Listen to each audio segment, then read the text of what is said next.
亲爱的朋友，经济世界是呈现经济世界的精彩故事和解释经济名词的频道，目的是探索曾经发生过的经济事件，解读经济现象背后的原因和影响。我们将视频分为10段，前9段为各个国家曾经使用过的政策片段观察，第10段剖析今日所抛出的经济名词的成因，以及这个经济议题曾经给世界带来的影响，探讨普通人遇到此类经济环境该如何面对。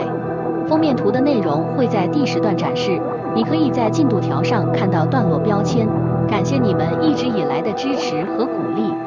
如果你喜欢我们的频道，请点赞支持，谢谢观看。Observation 1. 在一些发展中国家，边际成本的计算常常忽略了环境成本的内部化，导致了严重的环境问题。例如，在印度尼西亚，为了推动经济发展，许多工厂以极低的边际成本增加生产，但却没有考虑到废气和废水排放对环境的影响。这种做法虽然短期内降低了生产成本，却造成了长期的环境污染，影响了当地居民的健康和生活质量。这种情况下，政府的监管不足与短视的经济策略共同作用，加剧了环境的恶化。居民们面对这样的环境问题，应该如何自救？ Observation 2. 在南非，电力供应短缺导致电力公司需要计算增加电力供应的边际成本。由于燃煤发电站是最快提供额外电力的方式，电力公司选择了这一方案。然而，这种决策忽视了燃煤发电对空气质量的影响，尤其是在贫困地区，居民因为经济条件无法搬离，只能长期面临严重的空气污染问题。在这种情况下，电力公司的边际成本决策实际上增加了社会不公，并加剧了贫富差距。贫困居民在面对这种由经济决策造成的健康危机时，应该如何维护自己的权益？ Observation 3. 俄罗斯作为能源大国，在决定增加石油和天然气生产量时，经常以边际成本作为关键考虑因素。这种做法虽然从经济角度看似合理，但却忽视了过度开采对环境的长期损害，特别是在极地和其他敏感地区。这种对边际成本的短视计算导致了生态系统的破坏，影响了当地民族和野生动物的生存。在这种由经济利益驱动的大环境下，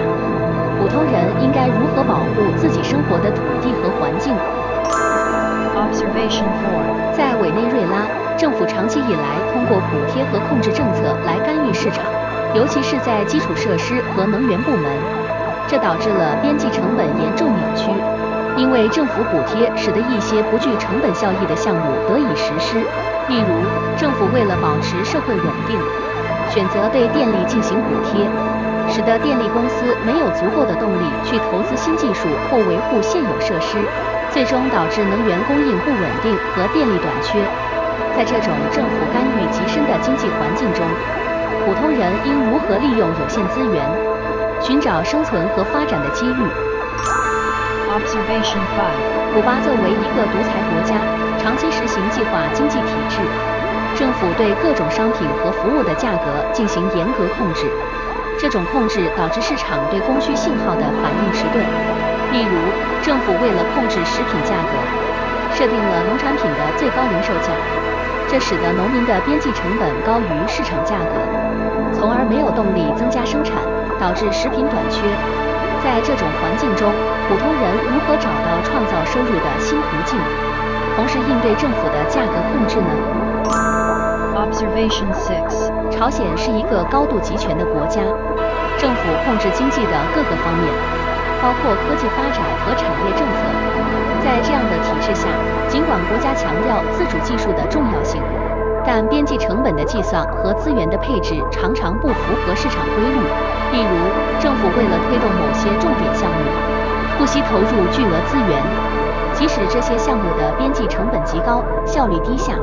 在这种重资源投入、低效益的环境中，普通人如何能够利用国家政策，寻找到个人发展的机会呢？ Observation 7. 在津巴布韦，由于政府的高度干预和恶性通货膨胀，边际成本的理论在实际应用中出现了扭曲。政府为了控制经济，实施了多种价格控制措施，导致许多企业的生产成本远高于官方设定的销售价格。这种情况下，企业缺乏增加生产的动力，市场上商品短缺成为常态。这种经济环境对普通人的生活产生了哪些影响？他们又应如何适应这种市场变化？ Observation 8. 在伊朗，政府对能源行业进行严格控制，特别是在石油和天然气生产上。由于国家补贴的存在，边际成本被人为的压低，导致国内能源价格远低于国际水平。这种政策虽然短期内减轻了国民的经济负担，但长期来看却抑制了能源效率的提升和替代能源的开发。这种政策对环境和经济的可持续发展有何影响？普通人在这种政策环境下如何做出合理的经济决策？ Observation 9. 在白俄罗斯，政府对经济活动有着深入的控制，包括价格设定和生产配额。这种控制导致了边际成本的计算不再反映真实的市场情况。例如，政府为了保证就业，强制企业维持高生产水平，即使这些产量的增加带来的边际成本远高于其边际收益。这种政策导致了资源浪费和经济效率的降低。在这样的经济体制下，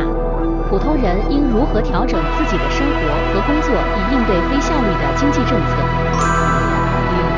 在日常生活中，我们经常会听到边际成本这个词，但其实很多人对它的真正含义和影响并不是特别清楚。边际成本，简单来说，就是生产额外一单位产品所增加的成本。听起来是不是还是有点抽象？那我们就用一个小故事来具体说明吧。想象一下，你是一家蛋糕店的老板，每天你的店里都要制作100个蛋糕，每个蛋糕的制作成本包括材料、人工等共计10元。某一天，有个大客户想要额外订购一个蛋糕，但你所有的原料和工人都已经按照制作100个蛋糕的计划在运作了。这时，为了满足这个额外的订单，你可能需要加急采购材料，甚至支付加班费给员工。这样一来，这额外的一个蛋糕可能会成本上升到15元。这额外的5元就是这个蛋糕的边际成本。边际成本的概念在经济学中极为重要，它帮助企业决定是否增加生产量。不仅如此，国家政策制定时也会考虑边际成本，比如环境政策。接下来，我们将看看哪个国家曾经使用过类似的政策，以及他们为什么要这样做。在接下来的内容中，我们将探讨美国在环保政策中如何运用边际成本的概念，以及这种做法给经济和生态带来了哪些影响。通过这些具体的例子，我们可以更深入地理解边际成本不仅仅是一个抽象的经济数目，而是一个关系到我们日常生活和国家政策决策的重要概念。在上个世纪，美国面临着日益严重的环境问题，尤其是工业排放导致的空气和水污染。政府和公众都逐渐意识到，如果不采取有效措施，环境恶化将严重影响国家的可持续发展和公民的生活质量。在这种背景下，美国政府决定引入一个以边际成本为核心的环保政策排放交易系统。排放交易系统的核心思想是通过设定总排放量上限，并允许污染企业在这一上限内买卖排放权，来激励企业减少污染。这个系统的关键在于边际成本的计算，每家企业都会计算减少最后一单位污染物排放的成本。对于那些能够以较低成本减排的企业，他们会选择购买额外的排放权，而成本较高的企业则会出售自己的排放权，从而实现整体成本的最优化。例如，假设一个电力公司发现通过升级其过滤系统，可以以每减少1吨二氧化碳$200的成本来减少排放，而另一家公司如果要达到同样的减排效果，可能需要$500。那么，成本较低的公司可以通过升级设备来减少更多的排放，并可以将节省下来的排放额度卖给成本较高的公司，从而实现双赢。通过这种方式，美国成功地控制了工业排放，改善了空气和水质，同时也促进了环保技术的发展和应用。此外，这种政策还促使企业在生产过程中考虑到环保成本，推动了整个产业的绿色转型。Analyze. 边际成本 （marginal cost） 作为一个经济学中的基本概念，对社会的发展和普通人的生活产生了深远的影响。首先，从利的方面来看，边际成本的概念帮助企业更精确地计算出增加生产的成本，从而做出更合理的生产和价格决策。这不仅优化了资源的分配，提高了经济效率，也间接促进了技术的创新和改进。例如，一个企业通过计算发现，增加生产某产品的边际成本较低，可能会激励其投资新技术，提升生产效率。然而，边际成本的考量也可能带来一些弊端。在短期内，当企业仅关注边际成本而忽略了固定成本的管理，可能会导致资源的过度使用或者环境的破坏。此外，过分依赖边际成本作为决策依据，有时也可能忽视了长期的企业战略和可持续发展的需要。对于普通人而言，边际成本的影响同样深刻。在消费者市场中，企业通过降低边际成本而减少产品价格，可以使消费者享受到更低的购买成本和更多的产品选择。然而，如果企业为了降低边际成本而牺牲产品质量或环保标准，消费者的健康和生活环境可能会受到负面影响。例如，一些不负责任的制造业为了压缩成本，可能会选择廉价但污染环境的生产方式。这种行为虽然降低了产品的市场售价，但增加了社会的环境治理成本。总的来说，边际成本的概念在帮助企业和经济做出更有效的生产决策的同时，也需要被谨慎对待，以确保经济活动的可持续性和社会的长远利益。